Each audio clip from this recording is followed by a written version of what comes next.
Assalamualaikum warahmatullahi wabarakatuh. Kami dari kelompok 10 yang beranggotakan 1. Niko Kurnia Setiawan, 2. Nada Fatika Khosamah, 3. Darwati, 4. Arlina Puspadewi, 5. Syahrani Cahyana Deva, 6. Diah Kusuma Ningrum akan mempresentasikan hasil makalah dari kelompok kami yang berjudul Motivasi. Pengertian motivasi. Motivasi berasal dari kata mover yang berarti dorongan.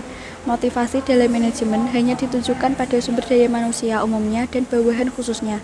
Motivasi mempersoalkan bagaimana caranya agar mau bekerja sama secara produktif agar berhasil mencapai tujuan yang ditentukan. Jadi motivasi adalah suatu dorongan atau bertindak yang baik atau yang benar. Orang yang tidak mau bertindak seringkali disebut tidak memiliki motivasi. Sebenarnya motivasi itu datang dari kita sendiri. Jenis motivasi ada dua, yaitu motivasi intrinsik. Motivasi ini adalah pendorong kerja yang bersumber dari dalam diri pekerja sebagai individu, berupa kesadaran mengenai pentingnya atau manfaat akan pekerjaan yang dilaksanakan. Yang kedua adalah motivasi ekstrinsik. Motivasi ini adalah pendorong kerja yang bersumber dari luar diri pekerja sebagai individu, berupa suatu kondisi yang harus melaksanakan pekerjaan secara optimal. Fungsi motivasi menurut Hamalik. 1. Mendorong munculnya suatu sikap atau perilaku. Tanpa adanya motivasi, maka tidak akan muncul perilaku seperti belajar. 2. Motivasi berfungsi sebagai pengendali, artinya mengarahkan kepada kegiatan pencapaian tujuan yang diinginkan. 3. Motivasi berfungsi sebagai penggerak. Motivasi berfungsi sebagai mesin dalam mobil. Besar kecilnya motivasi akan menentukan cepat lambatnya suatu pekerjaan. Maka dapat dikatakan bahwa motivasi tidak hanya sebagai pendorong diri seseorang, tetapi juga sebagai pengendali dan juga penggerak untuk suatu tujuan tertentu. Motivasi dapat ditemui dengan berbagai jenis seperti kutipan-kutipan kalimat, lagu, atau video. Ketika mereka mendapatkannya, maka mereka akan menerapkannya secara bertahap. Teori motivasi menurut Abraham Maslow. Dalam teori Maslow terdapat hierarki atau tingkatan kebutuhan yang harus dipenuhi. Maslow beranggapan bahwa kebutuhan-kebutuhan di tingkat rendah harus cukup terpenuhi terlebih dahulu sebelum kebutuhan-kebutuhan di tingkat lebih tinggi menjadi hal yang memotivasi. Adapun 5 tingkatan dalam teori hierarki kebutuhan Maslow sebagai berikut. Yang pertama, kebutuhan fisiologis. Kebutuhan fisiologis adalah usaha untuk menjaga keseimbangan unsur-unsur fisik. Kebutuhan ini terkait dengan kebutuhan tubuh secara biologis. Kebutuhan fisiologis ini sendiri seperti kesehatan, makanan, air, udara, rumah, dan pakaian. Kebutuhan fisiologis ini mutlak, yang artinya harus dipenuhi. Yang kedua adalah kebutuhan akan rasa aman atau safety needs. Setelah kebutuhan fisiologis terpenuhi, maka akan muncul kebutuhan keamanan, bebas dari rasa takut dan cemas, stabilitas, keteraturan, serta adanya jaminan keamanan. Kebutuhan ini meliputi keselamatan, ketenangan dalam hidup, kedamaian, pertolongan, penetapan undang-undang. Jika kebutuhan ini tidak terpenuhi, maka timbul kekhawatiran, kecemasan, dan terancam jiwa. Yang ketiga adalah kebutuhan akan rasa sosial atau social needs. Setelah kebutuhan rasa aman dirasa cukup, maka muncul kebutuhan bersosialisasi dengan orang lain. Kebutuhan ini meliputi rasa cinta atau seperti kasih sayang, perhatian, kebahagiaan, dan memiliki yang dapat dipenuhi dalam keluarga maupun masyarakat. Orang yang tidak memenuhinya maka akan berkurang rasa percaya diri dan merasa tidak berharga dirinya. Yang keempat akan kebutuhan akan harga diri atau self-esteem. Kebutuhan akan harga diri merupakan kebutuhan untuk berprestasi sehingga mencapai derajat yang lebih tinggi dari lainnya. Manusia akan selalu berusaha mencapai prestasi, reputasi, dan status yang lebih baik sehingga dikenal sebagai orang yang sukses. Selain itu, harga diri sendiri adalah penilaian terhadap hasil yang dicapai dengan analisis sejauh mana memenuhi ideal diri. Harga diri sendiri dapat diperoleh dari yang pertama, diri sendiri. Harga diri yang bisa diperoleh dari diri sendiri dengan adanya rasa mandiri, memiliki percaya diri, kebebasan atau freedom. Yang kedua, dapat diperoleh dari orang lain. Sedangkan harga diri yang diperoleh melalui orang lain adalah adanya perhatian, pengakuan, serta nama baik. Contoh akan kebutuhan ini seperti kemakmuran, pendidikan, uang, kepandaian, kesabaran. Jika kebutuhan ini tidak terpenuhi, ia akan merasa tidak berguna dan putus asa. Yang kelima, aktualisasi diri atau self-actualization needs adalah kebutuhan naluriah pada manusia untuk melakukan yang terbaik dari yang ia bisa.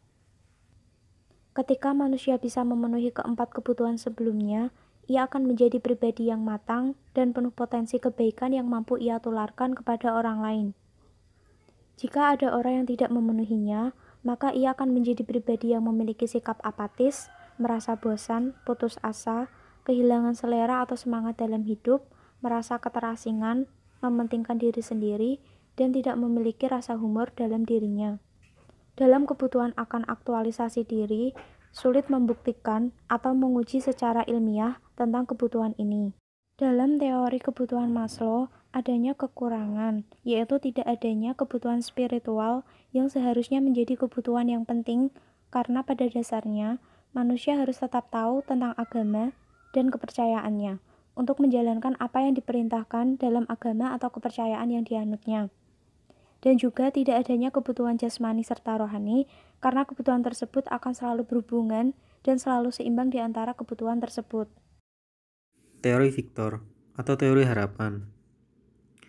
Menurut Victor, motivasi merupakan keinginan untuk mencapai hasil yang diinginkan oleh seseorang yang mengarah kepada suatu tujuan tertentu.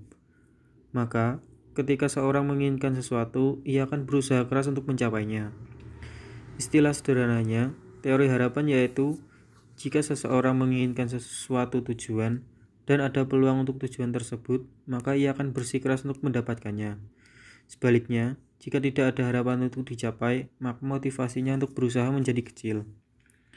Fromm mengemukakan bahwa orang-orang akan termotivasi untuk melakukan hal tertentu guna mencapai tujuan apabila mereka yakin bahwa tindakan mereka akan mengarah pada pencapaian tujuan tersebut. Teori Herbert.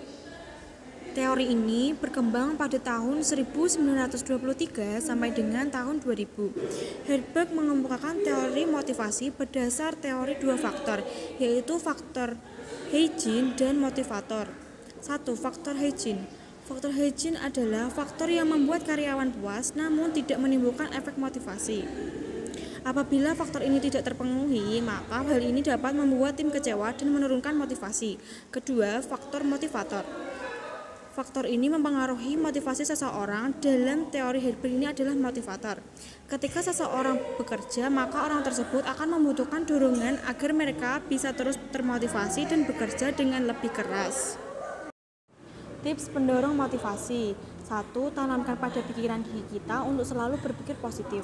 Kedua, selalu beribadah dan berdoa kepada Tuhan Yang Maha Esa. Ketiga, yakinkan diri untuk terus melangkah menggapai cita dan selalu yakin jika diri kita bisa meraihnya.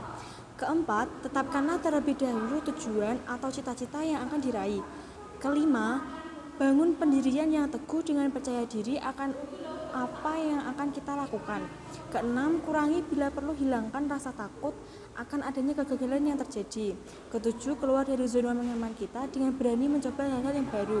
8. Memberi reward atau hadiah untuk diri kita jika kita sudah mampu mencapai tujuan yang kita tetapkan dan kita inginkan sebelumnya.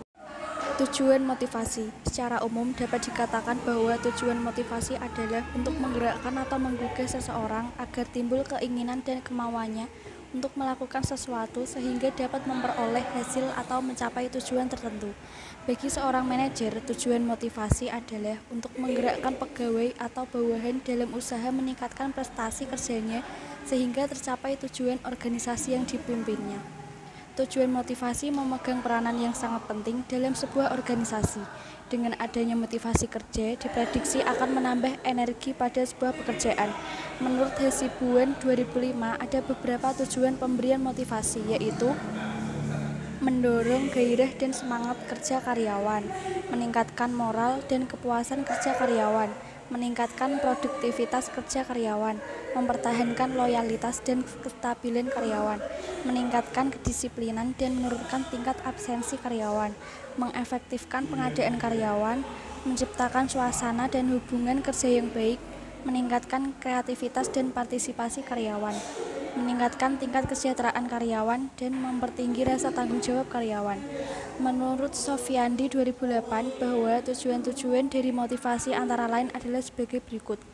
Untuk meningkatkan moral dan kepuasan kerja karyawan, meningkatkan produktivitas kerja karyawan, mempertahankan kestabilan karyawan dalam perusahaan, meningkatkan kedisiplinan karyawan dalam bekerja, mengefektifkan dalam pengadaan karyawan, menciptakan suasana dan hubungan kerja yang kondusif, meningkatkan loyalitas, kreativitas, dan partisipasi karyawan, meningkatkan kesejahteraan karyawan, dan mempertinggi rasa tanggung jawab akan tugas dan lain-lain. Arab 2003, manfaat yang diperoleh karena bekerja dengan orang-orang yang termotivasi dapat dilihat dari ciri-ciri orang yang termotivasi seperti bekerja sesuai standar, senang bekerja, merasa berharga, bekerja keras, sedikit pengawasan, dan semangat berjuang tinggi. Jadi inti kesimpulan dari motivasi ini adalah motivasi merupakan suatu penggerak dan dorongan untuk mencapai tujuan yang diinginkan. Terdapat beberapa faktor yang mendorong adanya motivasi, yaitu keinginan, harapan, tujuan, dan kebutuhan manusia. Lalu inti yang kedua, motivasi pada seseorang dapat timbul dengan adanya suatu apresiasi, imbalan, dan adanya dorongan dari pihak luar atau motivator. Inti yang ketiga yaitu tujuan adanya motivasi ini adalah untuk meningkatkan kerja seseorang dan untuk mencapai suatu tujuan dengan baik. Saran. Berdasarkan hasil kesimpulan pada bab penutup, kami sebagai penyusun mencoba menentukan saran atau rekomendasi sebagai berikut. 1. Mahasiswa harus memiliki tekad yang kuat, bersungguh-sungguh dalam belajar dan selalu fokus. Kedua, untuk pihak kampus meningkatkan dan memperbaiki wadah dan fasilitas mahasiswa untuk mengembangkan diri dengan organisasi di kampus, mengadakan seminar, dan lain-lain. Ketiga, untuk pembaca sebelum memulai sesuatu, hendaknya tetapkan tujuan yang akan diraih dan selalu optimis.